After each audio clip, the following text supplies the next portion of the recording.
Hi all, welcome to my channel love your passion. ఇవాళ మీకు వడియాలు, సగ్గుబియ్యం వడియాలు ఎలా పెట్టుకోవాలో చూపిస్తాను. ఇది చాలా ఈజీగా పెట్టుకోవచ్చండి.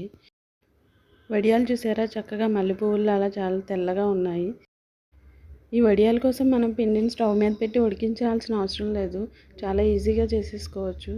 వంట రాని వాళ్ళు కూడా చాలా ఈజీగా చేసుకోవచ్చు. ప్రాసెస్ చూద్దాం రండి. ఇప్పుడు ఒక కప్పు సగ్గుబియ్యం తీసుకోవాలి. ఈ సగ్గుబియ్యాన్ని మనం 2-3 టైమ్స్ బాగా వాష్ చేయాలి.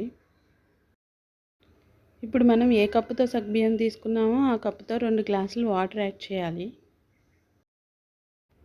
ఇప్పుడు ఈ సగ్గుబియ్యాన్ని మనం ఒక 4-5 గంటలు బాగా నాననివ్వాలి. ఇలా నానబెట్టడం వల్ల సగ్గుబియ్యం చక్కగా నానుతుంది. సగ్గుబియ్యం చూడండి, 4-5 గంటలు నానేసరికి కొంచెం మెత్తగా అయ్యింది. మనం చేత్తో ఇలా అంటుంటే చక్కగా మెత్తగా అయిపోయింది చూడండి. ఇప్పుడు నెక్స్ట్ ప్రాసెస్ చూద్దాం. ఇప్పుడు వేరొక గిన్నె తీసుకుని మనం ఏ కప్పుతో సగ్గుబియ్యం తీసుకున్నామో ఆ కప్పుతో ఒక 4-5 కప్పులు వాటర్ మనం ఆ గిన్నెలోకి యాడ్ చేసుకోవాలి. దీన్ని ఇప్పుడు మనం బాగా బాయిల్ చేయాలి. ఈ వడియాలు పెట్టడం చాలా ఈజీ అండి. కొత్తగా వంట నేర్చుకునే వాళ్ళు కూడా చాలా ఈజీగా పెట్టేయచ్చు. వాటర్ బాగా బాయిల్ అయిపోయినాయి. ఇప్పుడు మనం ఇందులోకి యాడ్ చేసేసుకుందాం. ఈ సగ్గుబియ్యం గిన్నె వచ్చేసి మనం కొంచెం పెద్దది తీసుకోవాలి. ఎందుకంటే ఈ వాటర్ వేసిన తర్వాత దీన్ని మనం ఒక ఓవర్ నైట్ అంతా నానబెట్టాలి సగ్గుబియ్యాన్ని. దానివల్ల సగ్గుబియ్యం పెద్దదిగా అయ్యి మనకి గిన్నె చిన్నది అయిపోద్ది. అందుకు కొంచెం పెద్ద గిన్నెలోనే తీసుకోండి. నేను ఒక నైట్ అంతా దీన్ని నానబెట్టాను. ఇప్పుడు నెక్స్ట్ డే మార్నింగ్ చూపెడుతున్నాను చూడండి, ఇది చక్కగా నానిపోయింది.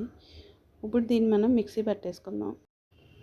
మీకు ఆ నానబెట్టిన వాటర్ కనుక ఎక్స్ట్రా ఉంటే కనుక దాన్ని తీసుకుని మనం సగ్గుబియ్యం ఒకటే వేసుకొని గ్రైండ్ చేసుకుందాం.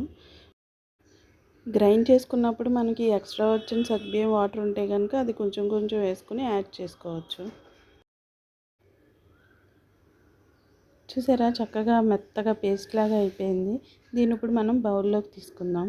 నేను చూపించే కన్సిస్టెన్సీలో ఉంటే సరిపోతుంది మనకి పిండి. బాగా ఎక్కువ వాటర్ వేస్తే బాగా పలుచగా అయిపోతుంది.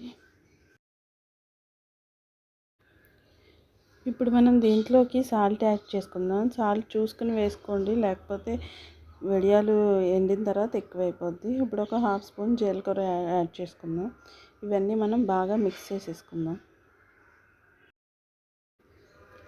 అంతే అండి, వడియాల పిండి రెడీ అయిపోయింది. చక్కగా స్టవ్ మీద పెట్టి ఉడకబెట్టక్కర్లేదు, ఏమీ లేదు. చక్కగా ఇలాగా నానబెట్టేసి గ్రైండ్ చేసేసుకుంటే ఈజీగా మనం పెట్టేసుకోవచ్చు. ఈ ప్రాసెస్ అంతా మనం ఈవినింగ్ స్టార్ట్ చేసుకుంటే నెక్స్ట్ డే మార్నింగ్ మనకి చక్కగా పిండి రెడీ చేసేసుకోవచ్చు. ఇప్పుడు వడియాలు పెడదాం రండి. ఈ వడియాలు కంపల్సరీ ఎండలో పెట్టాలని ఏం లేదు. మనం చక్కగా మనకి ఇంట్లో అయినా ఇలా ఒక టేబుల్ మీద కానీ ఎక్కడైనా ఖాళీ ప్లేస్లో మనం చూసుకొని చక్కగా ఇలా కవర్ మీద పెట్టేసుకోవచ్చు. ఇది పిండి వేడిగా కూడా ఉండదు కాబట్టి చక్కగా పెట్టేసుకోవచ్చు కవర్ మీద. చూసారా, చక్కగా ఈవినింగ్కి ఎలా వచ్చేసినాయో.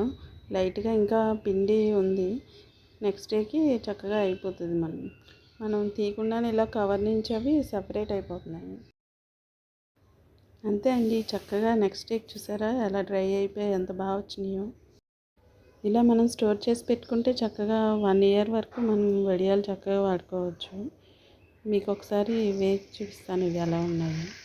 చూసారా, ఆయిల్లో వేసిన వెంటనే చక్కగా భలే పువ్వుల్లాగా, మల్లె పువ్వుల్లాగా తెల్లగా ఉన్నాయి కదా. ఆయిల్ బాగా హీట్ అయ్యాక మనం వేపుకుంటే వడియాలు చక్కగా వేగుతాయి. చూడండి, వడియాలు చాలా చక్కగా ఉన్నాయి. ఇవి చాలా క్రిస్పీగా కూడా ఉంటాయండి.